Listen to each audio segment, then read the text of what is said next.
चीन के प्रमुख अखबार ग्लोबल टाइम्स ने मोदी की चीन यात्रा को लेकर हाल ही में एक लेख लिखा, जिसमें एक भारतीय कहावत का जिक्र किया, अपने भाई की नाव पार कराओ, तुम्हारी अपनी भी किनारे पहुंच जाएगी। दरअसल चीन सरकार के नियंत्रित अखबार ग्लोबल टाइम्स का यह संपादकीय सरकार का ही संदेश था, जो भारत के लिए था। भारत और चीन के रिश्तों में कभी भाई भाई की गूंज सुनाई देती है, तो कभी बॉर्डर पर तनाव की शक्ल में सामने आती है। लेकिन अब बदली परिस्थितियों ने दोनों को फिर पास आने का मौका दिया है। ये मौका है रिश्तों में एक नई गर्माहट का, जो अमेरिका के खिलाफ नई आर्थिक साझेदारी तक जा सकता है। अमेरिका ने भारत पर 50% टैरिफ लगाया। ये टैरिफ रूस से तेल आयात पर लगाए गए हैं। इसी के साथ अमेरिका ने रूस को आर्थिक युद्ध की चेतावनी भी दी है। अब आर्थिक मोर्चे पर भारत को नए सिरे से रणनीति बनानी है। पिछले कुछ महीनों में देखिए क्या क्या हुआ। जुलाई 2025 में विदेश मंत्री एस जयशंकर ने 2020 के बाद पहली बार चीन का दौरा किया और वहां के विदेश मंत्री वांग यी से मुलाकात। फिर 18-19 अगस्त को वांग यी भारत आए, जहां उन्होंने राष्ट्रीय सुरक्षा सलाहकार अजीत डोभाल, विदेश मंत्री एस जयशंकर और खुद प्रधानमंत्री नरेंद्र मोदी से बात की। इन बैठकों में बॉर्डर पर शांति, व्यापार बढ़ाने और आपसी सहयोग पर जोर दिया गया। और अब पीएम मोदी जापान के बाद चीन पहुंचे हैं। Shanghai corporation organisation SCO summit में पीएम मोदी 7 साल बाद चीन की यात्रा पे हैं। ये सब देखकर लगता है कि ट्रंप प्रशासन की टैरिफ पॉलिसी ने भारत को चीन की ओर ढकेल दिया है। लेकिन क्या यह मजबूरी है या रणनीति? अमेरिका और चीन के रिश्ते भी इस वक्त तनावपूर्ण हैं। ट्रंप ने चीन पर टैरिफ बढ़ाए हैं, ट्रेड वॉर चल रहा है और आने वाले दिनों में यह और तेज हो सकता है। इसकी बानगी अमेरिकी राष्ट्रपति डोनाल्ड ट्रंप के व्यापारिक सलाहकार पीटर नवारो के बयानों से साफ झलकती है, जिसमें वो रूस यूक्रेन युद्ध के लिए भारत को जिम्मेदार ठहराते हैं। भारत ये समझ रहा है कि बिना चीन को साथ लिए अमेरिका के टैरिफ से मुकाबला आसान नहीं। चीन एशिया का आर्थिक इंजन है, वो दुनिया की दूसरी सबसे बड़ी अर्थव्यवस्था है और एशिया के विकास में उसकी भूमिका अहम है। लेकिन भारत के लिए चीन के साथ पुराने बुरे अनुभव भी हैं। 1962 की जंग, 2020 का गलवान क्लैश। तो क्या ये नया रिश्ता टिकेगा?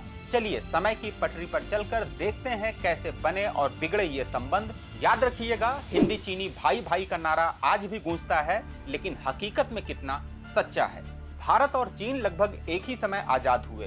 भारत 1947 में और चीन 1949 में। उस वक्त दोनों देशों की आबादी करीब करीब बराबर थी।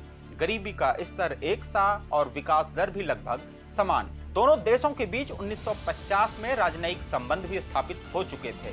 भारत बहुदलीय लोकतंत्र की राह पर चला, जबकि चीन कम्युनिस्ट शासन की ओर।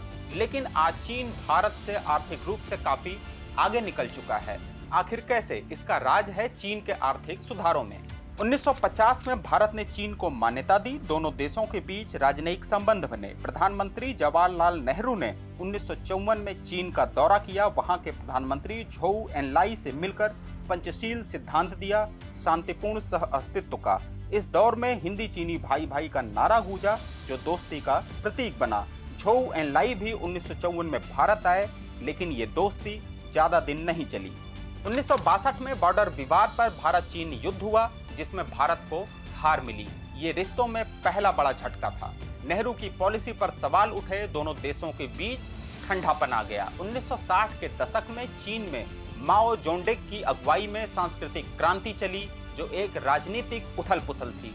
इसका मकसद था पूंजीवादी तत्वों को खत्म करना, लेकिन ये क्रांति अर्थव्यवस्था के लिए विनाशकारी साबित हुई।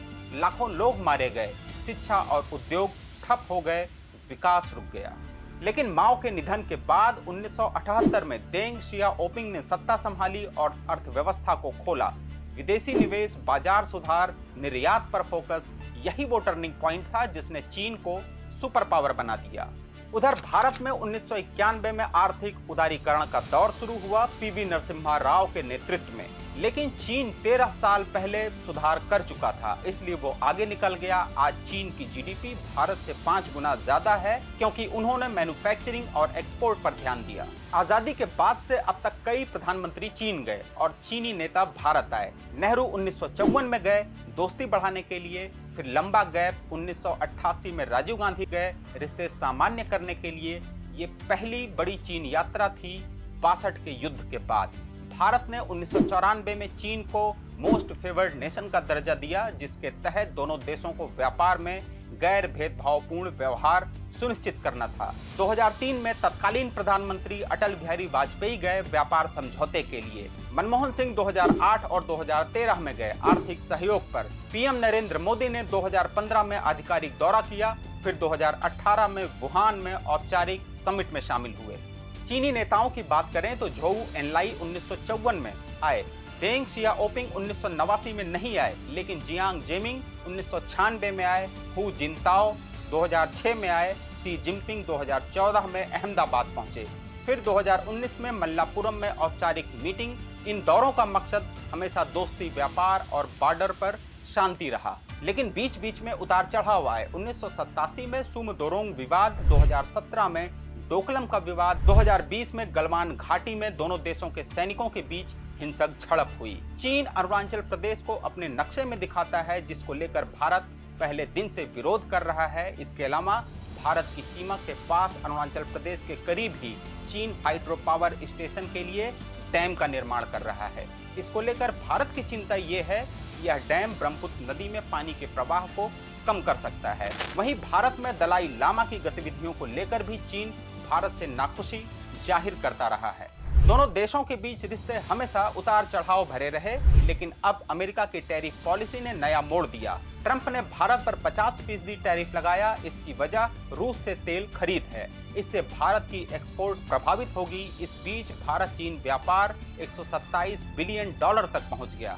हालांकि भारत को इसमें घाटा है। दोनों देश कारोबारी संभावनाएं तलाश रहे हैं। सप्लाई चेन टेक्नोलॉजी में सहयोग की बातें हो रही हैं। ये नया रिश्ता क्या कहलाएगा, मजबूरी या रणनीति? भारत दिखाना चाहता है कि वो अमेरिका के सामने नहीं झुकेगा, अपने हितों की रक्षा करेगा। अमेरिका और चीन के बीच रिश्ते भी खराब हैं। ट्रंप ने चीन पर 60% टैरिफ की धमकी दी, ट्रेड टू एक्सटेंड कर दिया, लेकिन तनाव बरकरार है। चीन एशिया के लिए जरूरी है क्योंकि वो रीजनल ग्रोथ का ड्राइवर है।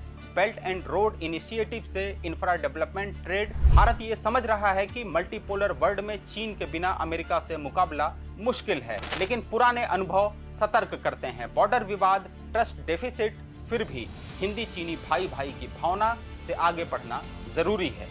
भारत चीन रिश्ता एशिया की शांति और विकास की कुंजी है। अगर दोनों साथ आए तो एशिया सुपर पावर बन सकता है, लेकिन ट्रस्ट बिल्डिंग जरूरी है। मोदी की एसईओ विजिट एक नई शुरुआत हो सकती है। आप इस बारे में क्या कहेंगे, हमें कमेंट में बताएं। हमारे वीडियो को दूसरों तक भी पहुंचाएं। नमस्कार, हम मिलेंगे अगले वीडियो में।